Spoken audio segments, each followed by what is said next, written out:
Hello എല്ലാവർക്കും നമസ്കാരം. എൻ്റെ പുതിയൊരു വീഡിയോയിലേക്ക് എല്ലാവർക്കും സ്വാഗതം. പലരും ഈ ഞരമ്പ് സംബന്ധമായിട്ടുള്ള വേദനയും മസിൽ സംബന്ധമായിട്ടുള്ള വേദനയും രണ്ടാണ്. ഇത് രണ്ടും ഒന്നല്ല, രണ്ടും രണ്ടാണ്. അപ്പോൾ എങ്ങനെയാണ് അതിൻ്റെ വ്യത്യാസം നമുക്ക് മനസ്സിലാവുക? അത് അറിയണമെന്നുണ്ടെങ്കിൽ ഫുൾ വീഡിയോ കാണണം. And don't forget to subscribe. ഞരമ്പ് സംബന്ധമായിട്ടുള്ള വേദന എന്ന് പറഞ്ഞാൽ അത് ഒരു എന്തോ നമ്മുടെ ശരീരത്തിൽ ഒരു ക്രോൾ ചെയ്യുന്ന മാതിരി നമുക്ക് തോന്നും, ഇങ്ങനെ അരിക്കുന്ന മാതിരി നമുക്ക് തോന്നും, ഒരു സൂചി കുത്തുന്ന പോലെ ഒരു വേദനയായിരിക്കും, ചുട്ടുനീറ്റം പോലെ നമുക്ക് തോന്നും, ഒരു ബേണിങ് സെൻസേഷൻ, ഭയങ്കര ചൂട് നമുക്ക് ഫീൽ ചെയ്യും. ചില സമയത്ത് ചൊറിച്ചിലും നമുക്ക് കൂടുന്ന ഒരു സാധ്യതയുണ്ട്. പിന്നെ ആ സമയത്ത് അവിടെ രക്തം അശുദ്ധമായിട്ടുള്ളൊരു പോസിബിലിറ്റിയും അവിടെ നമുക്ക് കാണാൻ പറ്റും. പിന്നെന്ന് പറഞ്ഞാൽ ഇത് നമ്മൾ എത്ര റെസ്റ്റ് എടുത്താലും ഇത് മാറില്ല, അങ്ങനെ ഒരു സിറ്റുവേഷൻ കൂടി ഇതിലുണ്ട്. അപ്പോൾ ഇതിൻ്റെ കാരണം എന്ന് പറഞ്ഞാൽ ഷുഗർ ആവാം, തൈറോയിഡ് ആവാം, അല്ലെങ്കിൽ പിന്നെ ഇതിൽ വിറ്റമിൻ ഡെഫിഷ്യൻസി ഇതിൽ നമുക്ക് കാണാൻ പറ്റും. ഓക്കെ, അപ്പോൾ ഇങ്ങനെയുള്ള സാഹചര്യത്തിൽ നമ്മൾ റെസ്റ്റ് എടുത്താലും അത് മാറില്ല. അപ്പോൾ അതിൻ്റെ അർത്ഥം അത് ഞരമ്പ് സംബന്ധമായിട്ടുള്ള ഒരു ഇഷ്യൂ ആണ്. അപ്പോൾ ഇതിൽ വാദം ആണ് ഇതിൻ്റെ മെയിൻ ഇംബാലൻസ് ആയിട്ട് കിടക്കുന്നത്, വാദമാണ്. ഇനി അടുത്ത സംഭവം എന്ന് പറഞ്ഞാൽ മസിൽ സംബന്ധമായിട്ടുള്ള ഇതെന്ന് പറഞ്ഞാൽ അവിടെ ഒരു പർട്ടിക്കുലർ ലൊക്കേഷനിൽ മാത്രമായിരിക്കും. ഇപ്പോൾ ഷോൾഡർ ആണെങ്കിൽ ഷോൾഡറിൽ മാത്രം, കയ്യിലാണെങ്കിൽ കയ്യുമ്പോൾ മാത്രം, മുട്ടുമ്പോൾ മാത്രം, അങ്ങനെ ആ ഭാഗത്ത് മാത്രമായിരിക്കും അവിടെ നീര് വരാനും ഒരു പോസിബിലിറ്റി അവിടെ കാണും. മിക്കവാറും അവിടെ നീരുണ്ടായിരിക്കാം. നമ്മൾ അനക്കി കഴിഞ്ഞാൽ അത് കൂടുതൽ വേഴ്സ് ആവും.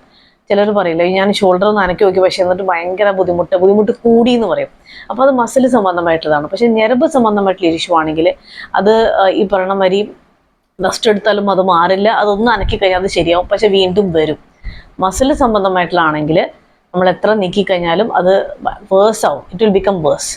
അതിൻ്റെ കാരണം അത് ട്രാവൽ ചെയ്യില്ല എവിടെയും. ഇപ്പോൾ മസിൽ സംബന്ധമായിട്ടുള്ള ഇഷ്യൂ ആണെങ്കിൽ അതൊരു പ്ലേസിൽ മാത്രമായിരിക്കും.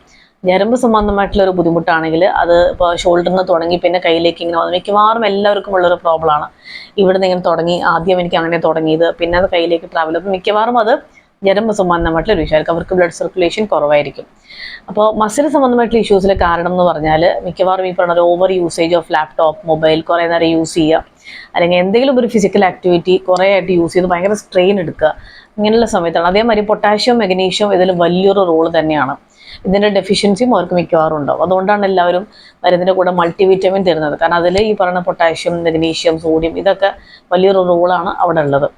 അപ്പോൾ ഇങ്ങനെയുള്ള ഈ ബുദ്ധിമുട്ടുകൾ ഇനി നിങ്ങൾക്ക് എന്തെങ്കിലും ഉണ്ടാകുമ്പോൾ നിങ്ങൾ ആലോചിക്കുക, അത് എനിക്ക് ഞരമ്പ് സംബന്ധമായിട്ടുള്ള ഇഷ്യൂസ് ആണോ, മസിൽ സംബന്ധമായിട്ടുള്ള ഇഷ്യൂസ് ആണോ?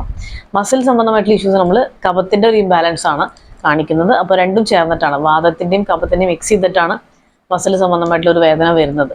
ഇതെല്ലാം ഒറ്റയടിക്ക് മാറില്ല, പക്ഷേ 2-3 സിറ്റിങ്ങിലൂടെ നമുക്കത് മാറ്റിയെടുക്കാനായിട്ട് സാധിക്കും. Okay, so don't forget to subscribe. ഇനിയും ഇതേമാതിരി ഇൻട്രസ്റ്റിംഗ് വീഡിയോസും ഇൻഫർമേഷൻ അറിയണമെന്നുണ്ടെങ്കിൽ കമൻറ്റ് ബോക്സിൽ കമൻറ്റ് ചെയ്യുക.